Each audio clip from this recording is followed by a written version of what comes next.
I really loved X-Men growing up.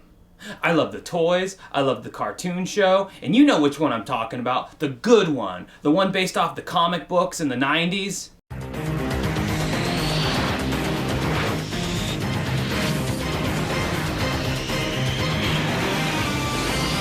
And I also loved the games. But growing up as a kid in the 90s, I had no money, no car, and no internet. So in my universe, there were very few X-Men games in existence. Tonight, I will be talking about those very games. This is the Overstimulation Station, bub.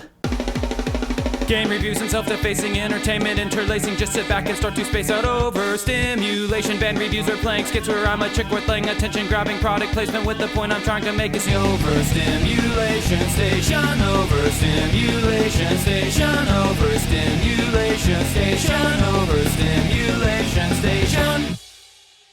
The first game that I'll be discussing is X-Men 2 Clone Wars for the Sega Genesis. Now, I had never heard of this game as a kid, but somebody recommended it to me, so I figured, hey, why not?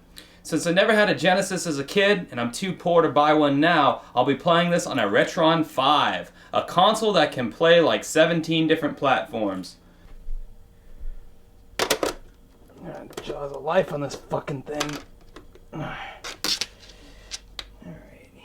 Gotta hold the power button down for like 1,000 seconds. Hey, there it goes. As soon as the game begins, you just drop into the world out of nowhere like Arnold Schwarzenegger at the beginning of Terminator. No character selection, no title screen, and on top of that, something is instantly firing at you. Well, this is real fair. I haven't even had time to figure out the controls yet. Speaking of the controls, they seem pretty damn stiff. I hate stiff controls in a game, and that's usually all it takes for me to abandon a game completely. But then I remembered one time I was playing Donkey Kong Country on the Retron 5, and the controls were stiff on that too. And I knew that was bullshit because the controls on Donkey Kong Country are smoother than a Metamucil shit slide. So, in all actuality, it's probably my Retron making this game seem jerky. Well, that's a nice handicap I'm going to have to deal with for the entire game. Wolverine seems to be the best character out of the bunch. What a surprise. Wolverine is always a fan favorite out of all the X-Men characters. I personally always preferred more for Gambit, but they don't get no love. Only after you get past the first area do you see the opening title screen. Sega always trying to be different. It's been said before that Sega games were marketed towards an older crowd, and as far as difficulty goes, I would say that's true for this game. This bitch is pretty challenging, I gotta admit, especially the fact that they give you no continues and there are no ways to achieve an extra life. Once you run out of your 8 lives, it's game over and you gotta start all over again. That's where the Retron's convenient save states become a lifesaver. I know it might be considered cheating, but I'm just trying to review this thing. I'm not looking for bragging rights. Like anyone would give a shit in the first place. Now, even though I said this game is difficult, it doesn't feel unfair. You get a chance to obtain extra health quite often in the various stages.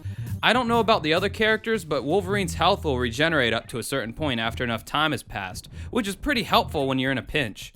Hey, look, you get to fight Zordon from Power Rangers. I like how the storyline in this game involves the Phalanx as the main protagonist instead of the typical Magneto and Apocalypse characters. Now don't get me wrong, I love Magneto and Apocalypse, I just feel like they are overused as far as being main bosses. The Phalanx is a cybernetic species trying to take over the Earth and control all humans and mutants. The only mutants not affected are the ones you get to play as. Speaking of which, you actually get to play as Magneto at some point. But I wouldn't. You fight through various stages that all look completely unique from each other. In Avalon, this outer space type level, you have to dodge all the gun blasty blast bastards and jump past like 20 green cannons while avoiding landmines. You eventually fight Exodus, who is fairly easy once you figure out his pattern. You then fight through the Savage Lands, which is filled with all the prehistoric jungly goodness that you could ever want. Or need. The boss is Tusk, which I always thought was a pretty badass character. You know, I appreciate that these areas and enemies, for the most part, actually exist in the X-Men universe and comic books. The bosses in this game are pretty easy once you figure out their pattern. It's just the levels themselves that are a pain in the tuchus. Gah! Look at this sumbitch! I swear I knew a girl who kinda looked like this back in the day. Now that was mean. The final boss is the Phalanx, masquerading as all your X-Men buddies, and you have to defeat all of them to beat the game. Pretty decent game, a little difficult for my liking, but then again, if I had played it on an actual Sega Genesis with fluid controls, I probably would have liked it more. They could have given you at least a few continues or a way to earn extra lives, but other than that, it's a good game. I highly recommend it. Moving on to the Super Nintendo, one game I do actually remember from my past, X-Men Mutant Apocalypse, developed by Capcom. Let that last phrase sink in, developed by Capcom. I mean, have they ever made a bad game? Just take a look at this cartridge for a second though, man. This thing looks like shit. I hate it when they do this. Stores will just slap a bunch of stickers on it. This game cartridge looks like it has AIDS. This time, instead of stopping Phalanx from taking over the world, you're back to stopping Magneto. But before that, Professor Xavier sends you to Genosha to get some kind of special salami for the sandwich he intends to make for his pet dog, Thinky. Just kidding. He's sending you there to liberate some mutants that are being held captive by some enemies you've already seen, such as the Brood Queen. She my Brood Queen, she just stabbed me with her leg. Pop her in the mouth and she does that shit again. Man, I swear I love her, but her kids drive me insane. Living in a cave, I guess I can't really complain. Then I run from my baby, dodging shots from my baby, Then I duck from my baby. She's still looking fly with that grill though, baby, And Tusk. Oddly enough, there are a lot of similar boss fights between Clone Wars and Mutant Apocalypse. In both games, you go to Avalon and fight Exodus. At some point, you fight Apocalypse, and you even fight Magneto as the final boss. But I mean, come on. The boss fights look way more badass in the Super Nintendo game. You even go on to fight Omega Red and Juggernaut, which are two of my favorite villains in the X-Men universe. To say that there has been a graphical improvement over the Sega Genesis would be a pretty big understatement. This game looks great. The character sprites are nice and large, the backgrounds are lush and colorful, and just that overall attention to detail that Capcom is famous for. This game definitely has replay value in my book. Oh, and the controls? Smoother than a baby's ass. You still get to choose which character you'd like to play as, but this time the levels are tailored to that specific character, which I feel gives more of a sense of variety. And let me just take a second here. Why is Psylocke in both of these games? I mean, was she ever in the X-Men cartoon series? I know she's a pretty big character in the comic books, but like, why not have Rogue or Storm or Jean Grey in these games? You know, a female character who was actually a part of the X-Men team? I don't know, that's just me. So we've played a Genesis X-Men game that's good. We've played a Super Nintendo game that's great, which, again, being made by Capcom, how could it have sucked? Now let's move on to a gaming company that's infamous for sucking. Of course, I'm talking about LJN, and the game is Spiderman and X-Men in Arcade's Revenge. Rolls right off the tongue, doesn't it? When first playing this game as a kid, I thought, what the hell is this? This is the weirdest concept for an X-Men or Spider-Man game. But upon further research, to my surprise, this game is based on the comic books. The Uncanny X-Men issues 123 to 125 to be exact. That's so random though. Apparently, the villain is named Arcade and he's captured the X-Men. Upon Spider-Man witnessing this, he sets out to defeat Arcade and free the X-Men.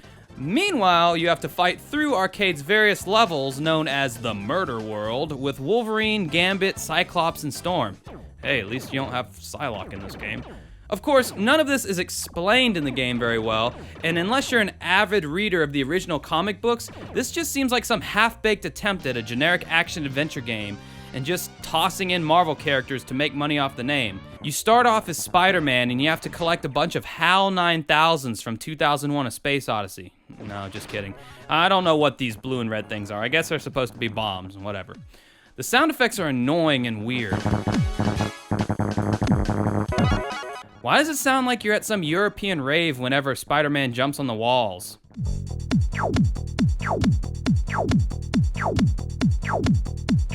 Why does his soft web sound like a baseball bat hitting a tin roof whenever you shoot it at anything? Anyway, after getting past the first stage of Spider-Man, you can finally select the other various stages as the X-Men. I don't really know why they put Wolverine and Cyclops in their 1980s costumes though, but whatever. This game is hard as fuck. Let's go with the fan favorite Wolverine for example. Unlike the previous two X-Men games, Wolverine's claw attacks have no range. It's like this dinky little punch, and you have to hit the A button to activate his claws at that. Why wouldn't I want his damn claws activated all the time? When you hit the enemies in this game, they act totally unfazed by your attacks. They don't jump back, they don't get stunned, they just keep going about their walking cycles until you kill them. Why are the characters so damn small? I feel so weak and insignificant in this game, and you take so much damage whenever you get hit.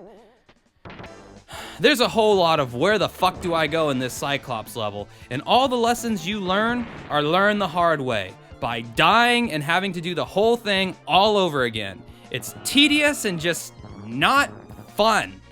I could go on, but just take it as it's not fun. It's not a good game. And that's why you can easily find copies of this game at the flea market or on eBay for like $5. So there you have it. The good, the bad, and the shit stain. I now know that there are many other retro X-Men games out there in the gaming universe, but these were the ones that I remembered when I was a young warthog. I hope you enjoyed watching this video, and just remember, if you see me outside your window dressed like this, just know I'm only fighting crime. Wow, I can't believe there's a damn X-Man in my room tonight. That's freaking awesome. Anyways, you know the drill. If you liked the video, hit subscribe by clicking below, comment, share. Check out my fucking band. How about that? Dancing with Ghosts? Check us out. Anyway, you guys have a good rest of your night, and drive safe. And, like, you can prevent forest fires and stuff. Stay in school.